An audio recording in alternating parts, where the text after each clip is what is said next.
I've low-key always wanted to be a drone pilot. From the same folks how Air Force drone pilots fly the $32 million Reaper. This is an MQ-9 Reaper drone, easily distinguished from other aircraft by its opaque canopy. That's because the pilot sits here, even as this Reaper flies over the high plains of New Mexico. This portable container is called a ground control station. Would y'all pick that job? Because I would definitely pick that job for sure. But if I was like an officer in the Air Force, I want to like actually fly. But if I'm not actually flying, I would do something like this. Or GCS, which can be up to 1,600 miles away from the drone.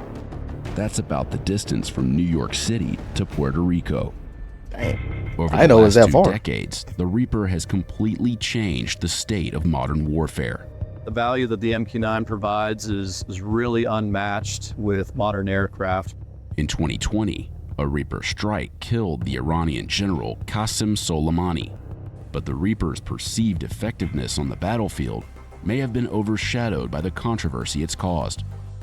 The biggest concern: civilian casualties. While the U.S. military today acknowledged that a drone strike in Kabul they initially said killed an ISIS suicide bomber, in fact killed only civilians. In 2021, as U.S. troops withdrew from Afghanistan, a Reaper was involved in a strike in Kabul that killed 10 civilians, including 7 children.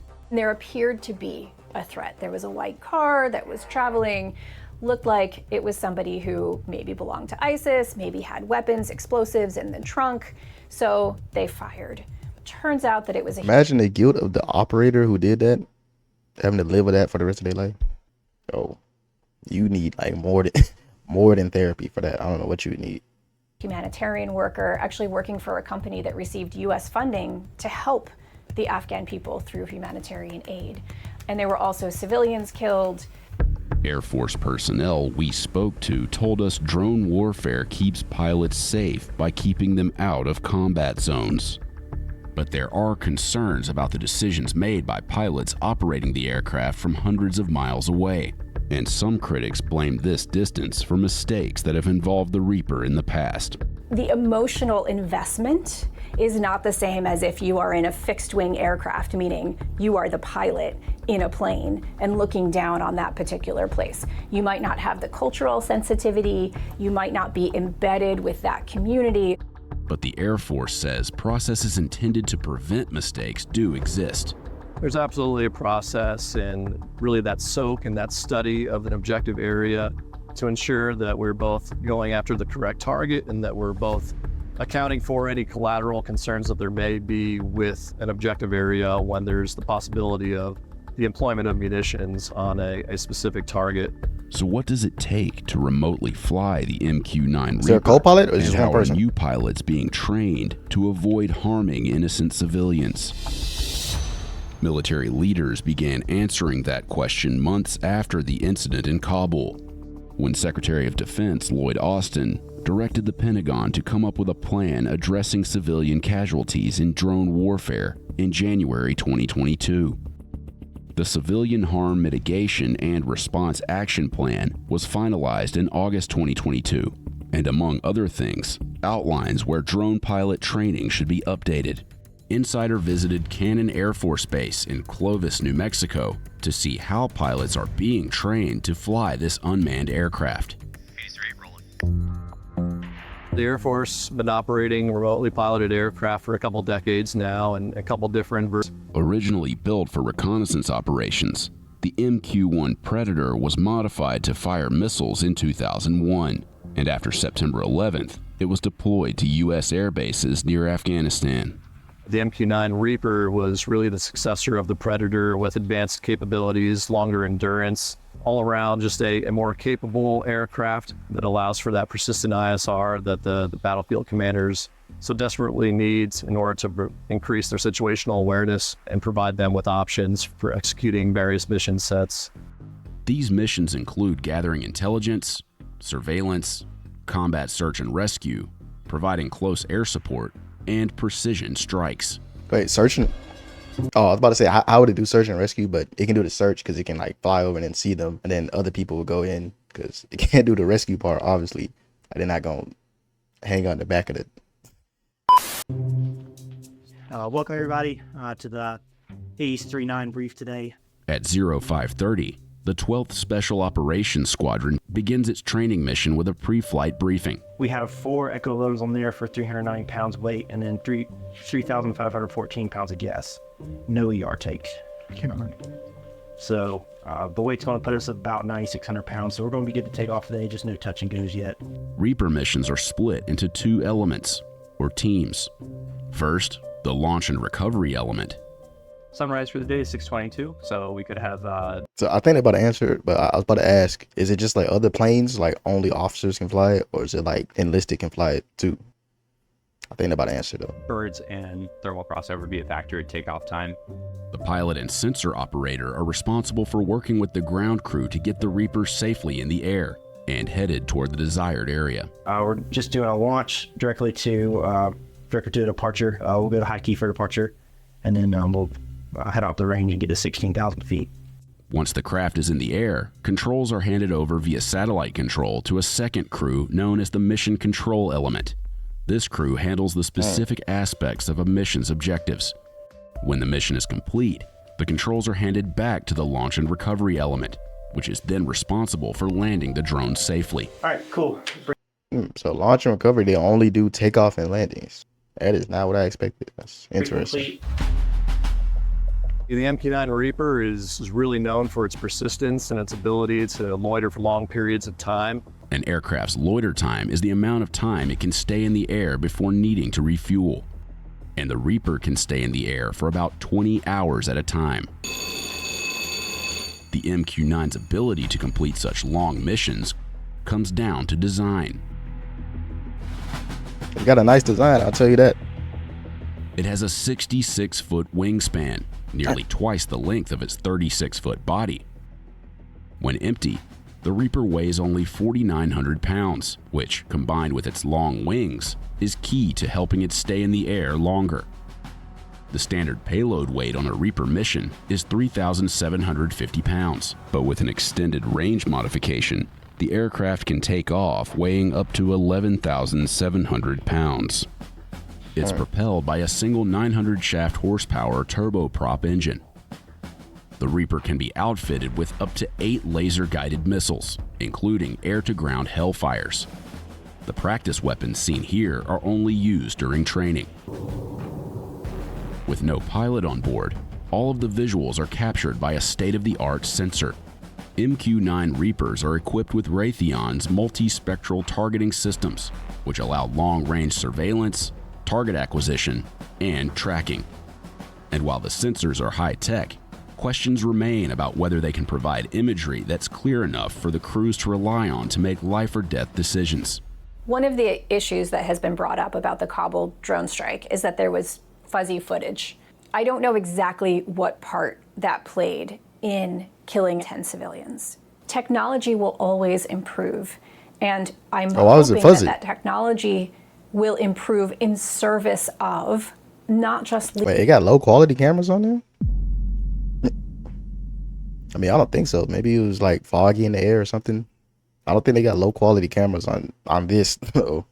Lethality for the target, which of course is the US military's interest, but also minimizing harm to civilians.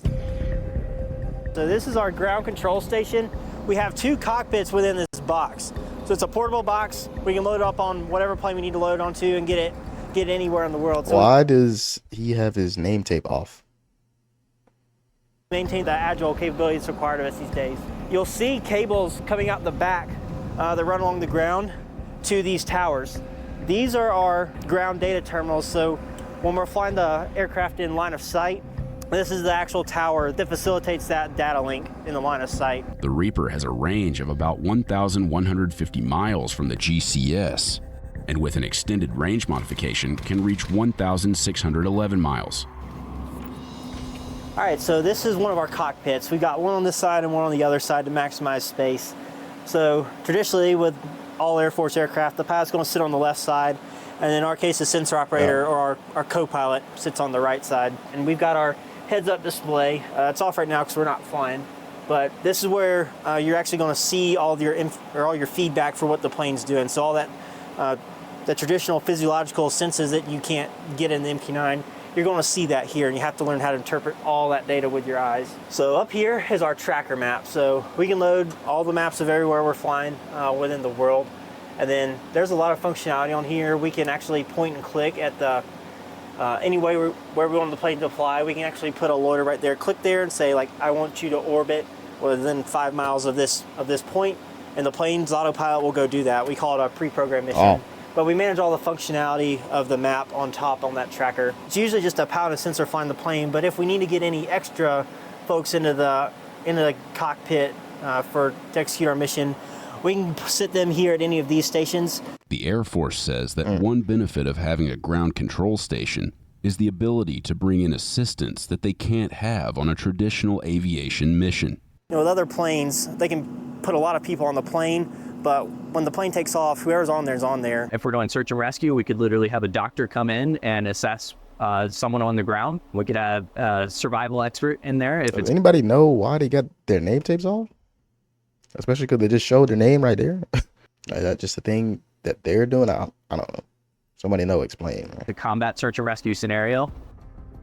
After the pre-flight briefing, the crew and their instructors stepped to a large bay full of portable racks that resemble those inside the GCS. So today we started off, we had to do a basic launch to hand over to the mission control element. Got our GCS prepared, got the aircraft turned on, checked to make sure all our data links were working. Got the engine turned on, and then we took off, flew around the pattern once on our way out to the range to go do the handover. I'm gonna throw the speed lever up. Taxi mode is on. 83 clear for takeoff, runway. I ain't gonna lie, I'm somebody who, like, flying an actual Air Force plane, any of them would seem extremely fun. And then even more fun is flying it basically like a video game. Like, you're not even in the plane, but you're flying it, just sitting in there. Like, that has to be the funnest job. Gotta be like one of the funnest jobs in the military right there. Like, you just wake up that day, like, say like they're deployed or something. You just wake up that day, do your PT, go to work, and you just fly in here. And you just go. And that's it. That's the day. Like, wow. They got a good job right here. 22, copy traffic. Flaps are set. 10.4. I'm ready. Cool. Everyone ready? Yep. All right. Brakes are out. Throttle full forward. 83, rolling. 84. Rotate. Climbing on 1. In undergraduate flying training, when we're learning how to fly, it's a very physiological force. You learn to feel what the plane's doing through the various sensories. Like, you can smell stuff if something's not right. You can feel the G-force hitting your rear end if you're pulling G's. You can't do that in our plane because we're flying at 0 G's, we call it. So Microsoft we Flight learn how to Simulator, feel the plane with our eyes. So we have everything in our heads-up display right there, and our tracker display, and get some engineering information down below. But you learn how to interpret all the data coming in through your HUD to feel what your plane's doing that you can't actually feel physiologically with the rest of your body. Turbulence is a difficult one because If anybody who plays like X-Plane or Microsoft Flight Simulator, they'd probably be extremely good at this. Like, would need like a day of training, and then they're like, all right, got you. Good. because all you can see is the plane rocking up and down in relation to the horizon of what you see in front of you on the camera. So you have to monitor the airspeed of the aircraft and what it actually looks like when it's moving. After successfully getting the Reaper into the air, the launch and recovery element has time to perform a high-stakes training mission at the range. We simulated having a Hellfire on the wing of the aircraft, and we found a target to engage with. Building under your crosshairs. 13 Sierra Foxtrot Tango 131980. Your mark. Friendly's no factor. Egress back out the wheel for reattacks. Say and ready remarks restrictions. 80's ready. Sorry, the fusing is strange with the Echo 11. That's what's going on here. We got an opportunity to troubleshoot some stuff today. We had a missile that wasn't working properly that our pilot got a chance to experience, which was kind of something you don't get to do every day. It's not awesome, but it's good training for our launch and recovery pilots. You're going to want to go to your status. So it just said failed verification. Then you'll go to station status. We, in this role, we have to be ready to go land a plane that's broken all sorts of different ways, and we have to be as best prepared as we can to go do that. For target, it's the building under the crosshair for aim point. Top in the middle of the building works for me. We've we've got call in with rifle and time of flight. Plan here is to do it just from the wheel, and for shift it's per the JTAC, and clearance on final, and egress will be to the wheel. All right, we're looking at 8 kilometers out right now. Time of flight is 32 seconds. All right, you ready? Ready. Here we go. Consent. Trigger. Before firing the missile, the pilot must get consent. There's crew coordination that occurs, and that there is that consent between the operators of the aircraft and the tactical controllers of the aircraft that what it is that we're actioning is in fact the appropriate and accurate objective. Simulated splash. You see a big effect. Cease laser. Terminate. Master arm safe. First Is and that foremost, terminate? like, there's no warm body in the cockpit, right? So whenever we need to go into a high threat mission area, then we can send our plane in there without risk of losing our bodies, right? So we don't have any risk of losing a pilot, which that helps the decision makers a lot. If you're a military commander, you don't want your men and women in harm's way. Drones can be very precise, very accurate. They can hit the target if you have the right information about that target, and sometimes they can minimize civilian harm. But under international law and the Geneva Conventions, civilian casualties can be legal. It has to be proportionate to the military target. You have to distinguish between civilians and combatants. And you can't just willy-nilly cause civilian harm. In addition, you don't have to recognize the civilian harm that you cause. You don't have to make an apology. You don't have to say, here's why that happened. These are things that the US military has learned over time that it needs to do. And that's what we're hoping to see in the future. And though these things aren't required by international law, the Pentagon's 2022 Civilian Harm Mitigation and Response Action Plan includes official acknowledgement of harm, cases for civilian compensation, and preventative measures to stop future mistakes. We see it as our moral imperative to make sure that we're providing the absolute highest standard of training to ensure that aircrew members who find themselves in situations of increased collateral are equipped with the tools and resources and training to ensure that we're mitigating any civilian casualty to the maximum extent possible. And though removing drone pilots from conflict zones can limit physical harm to airmen, these pilots still deal with the impacts of war, like post-traumatic stress disorder. Yep. They're not robots. It is a very emotional thing to be a pilot and get. Yep, I believe it. That makes sense. Because, I mean, they're still, like, literally seeing, they're not directly there, but they're seeing, like, the stuff that's going on ground, and then their actions is affecting, like, that stuff. And it's not, like, fake. It's actual footage of what's happening. So, yeah, I can understand that. Back from Afghanistan and go to dinner with your family and your kids, and they're deciding whether to shoot or not shoot. And that comes with an incredible burden, an incredible emotional burden. And once we're done terminating, now you're going to reload the weapons for the handover. With every military mission, there's a moral imperative to make sure that you're the best you can be at your job. We take pride in our ability to do the full mission over here as launch and recovery pilots, but also maintaining the proficiencies and the currencies for the weapons as well. Despite its complicated... How big of a flex that is. It's like, it's just some jobs in the military, like, you can flex. Right? I don't care where you can flex. If I was a drone pilot, anybody at me, I'm like, oh yeah, by the way, I fly drones, you know what I'm saying? You know, the MQ-9, yeah.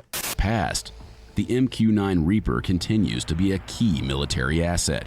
Yeah, as we're moving away from some of our previous theaters of conflict, MQ-9 is still bringing that persistence to various theaters and various parts of the globe. It's also allowing us to contribute to the mission of integrated deterrence for any would-be adversaries or competitors in the various spaces around the world where there are competing and conflicting resources and priorities for objectives, security objectives.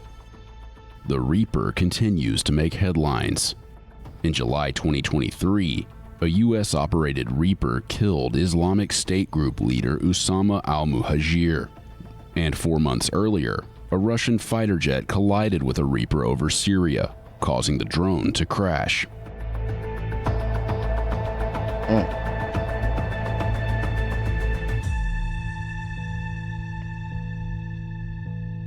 That is definitely something I'd be wanting to do if I was in the Air Force. Let me see, because I know the Army got drones that we fly. 15 whiskey. They fly the MQ-1. Try to say it looks just like the MQ-9. They don't got weapons though. I don't think. Might be time for me to reclass, man.